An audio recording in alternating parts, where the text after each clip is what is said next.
Une brûlure peut être une lésion de la peau, des voies aériennes ou digestives. Lorsqu'il s'agit d'une rougeur de la peau chez un adulte ou d'une cloque dont la surface est inférieure à la moitié de la paume de la main de la victime, il s'agit d'une brûlure simple. On va la qualifier de brûlure grave dès lors qu'on va être en présence d'une ou plusieurs cloques dont la surface totale est supérieure à celle de la moitié de la paume de la main de la victime, ou alors qu'on soit en présence d'une brûlure dont la destruction est plus profonde, souvent d'aspect blanchâtre ou noirâtre, parfois indolore, associée souvent à des cloques et une rougeur plus ou moins étendue. Les brûlures localisées sur le visage, le cou, les mains, les articulations ou au voisinage des orifices naturels sont considérées aussi comme des brûlures graves. Il en est de même pour une rougeur étendue de la peau chez l'enfant. Enfin, les brûlures chimiques, électriques ou radiologiques sont aussi des brûlures graves.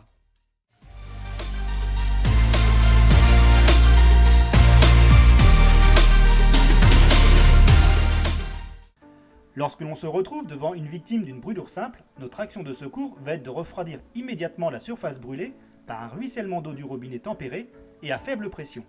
On va faire en sorte que le contact de l'eau sur la peau ne se fasse pas sur la zone brûlée, mais au-dessus, et c'est le ruissellement qui va refroidir la zone et qui va atténuer la douleur. On va effectuer ce refroidissement jusqu'à disparition de la douleur.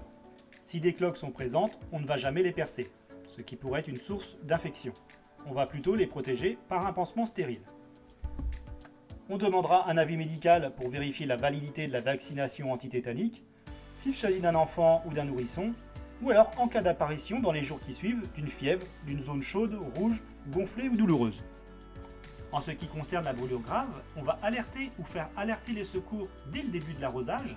Celui-ci doit être effectué le plus rapidement possible après la brûlure. Et comme pour une brûlure simple, il n'y a aucun intérêt à débuter un arrosage 30 minutes après la brûlure. Suivant les consignes données, on va poursuivre le refroidissement, puis une fois que celui-ci est effectué, on va installer la victime dans une position adaptée, allongée confortablement, ou alors en position assise en cas de gêne respiratoire. On va si possible laisser visibles les parties brûlées et on va surveiller la victime continuellement. En présence d'une brûlure par produit chimique, on va rincer immédiatement et abondamment à l'eau courante tempérée, suivant les consignes données lors de l'alerte. En cas de projection sur les vêtements ou la peau, on va arroser l'ensemble du corps. Si une projection a atteint un œil, on va arroser abondamment cet œil en faisant attention que l'eau de lavage ne coule pas sur l'autre œil. Tout en se protégeant, on va ôter les vêtements imbibés des produits. On ne va jamais faire boire ou vomir une victime qui a ingéré des produits chimiques. On va conserver l'emballage du produit en cause et se laver les mains après avoir réalisé les gestes de secours. En présence d'une brûlure électrique, on ne va jamais toucher la victime avant d'avoir supprimé le risque.